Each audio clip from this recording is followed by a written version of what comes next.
Let's write cinema story.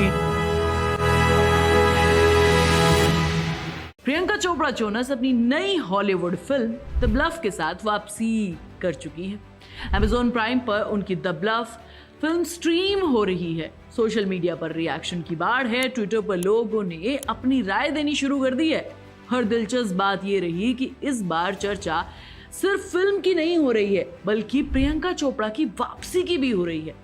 लेकिन सवाल यह है कि प्रियंका चोपड़ा की वापसी ये है या फिर जब वो एस राजामौली की फिल्म वाराणसी से भारत के बड़े पर्दे पर वापसी करेंगी। अब मैं ऐसा क्यों कह रही हूं, ये जानने से पहले जरा एक दो लाइन द ब्लफ के बारे में बात करते हैं।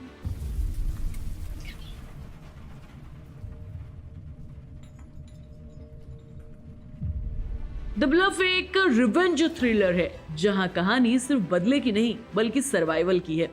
प्रियंका का किरदार ब्लडी मैरी नाम का है, एक रहस्यमयी महिला का है जिसका अतीत उतना ही खतरनाक है जितना उसका वर्तमान। पहले ही सीन से फिल्म आपको आराम करने का मौका नहीं देती है। समुंदर, जहाज, हथियार और लगातार बढ़ता हुआ खतरा।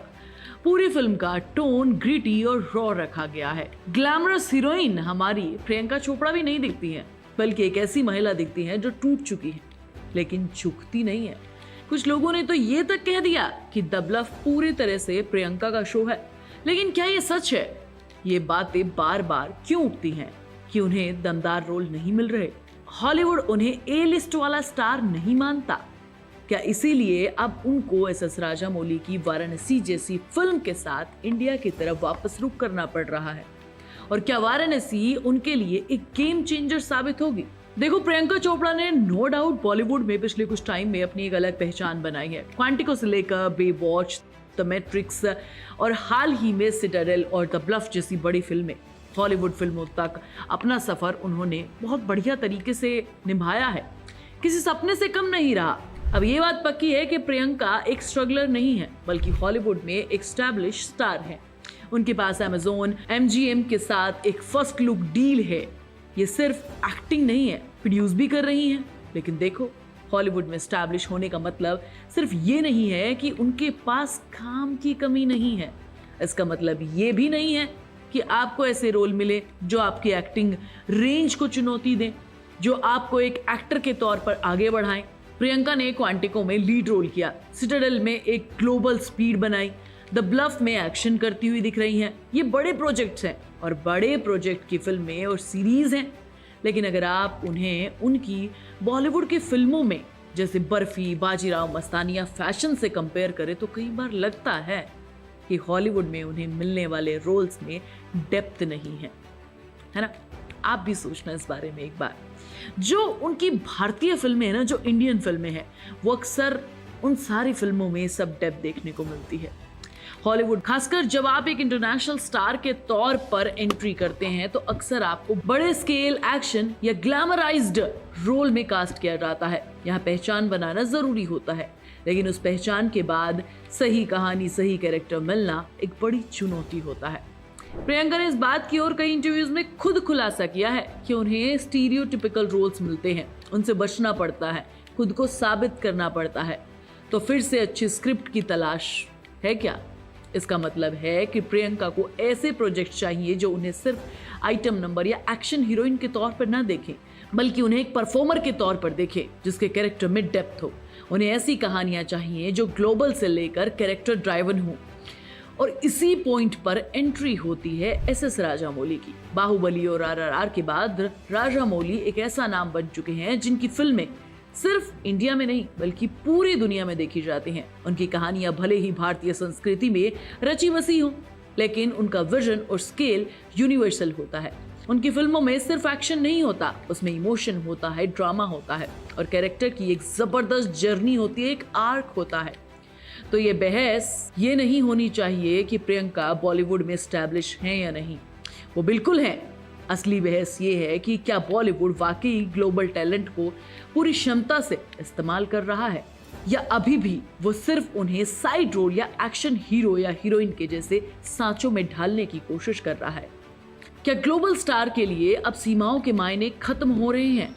क्या उन्हें हॉलीवुड, बॉलीवुड या किसी और इंडस्ट्री के बीच चुनना नहीं पड़ेगा, बल्कि वो दुनिया के किसी भी कोने से बेहतरीन स्क्रिप्ट्स चुनेंगे। क्या राजामौली जैसे डायरेक्टर ग्लोबल टैलेंट को वो कहानियां दे रहे हैं जो हॉलीवुड अभी भी नहीं दे पा रहा है। तो दोस्तों, इस बारे में आपका क्या कहना है, क्या राय है? आपको क्या लगता है कि प्रियंका चोपड़ा को हॉलीवुड में बेहतरीन स्क्रिप्ट्स मिलनी चाहिए? क्या राजामौली के साथ उनका ये कदम उनकी बॉलीवुड जर्नी को नया मोड़ देगा? मुझे सोचकर बताना, कमेंट्स बॉक्स मेरा खुला है। मैं तो नेक्स्ट वीडियो मिलूंगी, तब तक तुम चैनल को सब्सक्राइब कर लेना, वीडियो को लाइक और शेयर कर लेना और प्लीज बेल आइकन दबाना मत भूलना। आप सुन रहे थे let's mind modern radio. Follow कीजिए हमें हमारे सोशल मीडिया प्लेटफॉर्म्स पर। It's time for news. It's time for modern radio. Presenting the first radio news app, Let's Mic.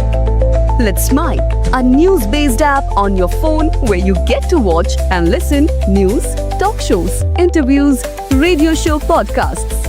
On Let's Mic, you get all relevant information of TV, print, radio, podcast, and digital. Let's Mic talks about every segment of life.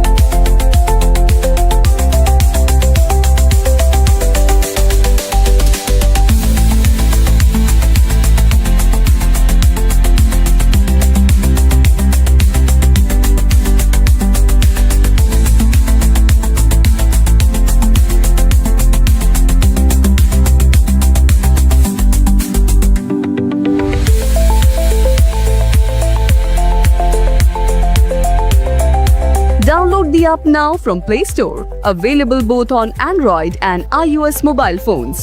Follow us on YouTube, Instagram, Twitter, LinkedIn, Facebook, Telegram, WhatsApp, Snapchat. Let's talk, let's connect, and let's mic. It's time for news. It's time for Modern Radio. Presenting the first radio news app, Let's Mic. Let's Mic, a news-based app on your phone where you get to watch and listen news, talk shows, interviews, radio show podcasts. On Let's Mic, you get all relevant information of TV, print, radio, podcast, and digital. Let's Mic talks about every segment of life.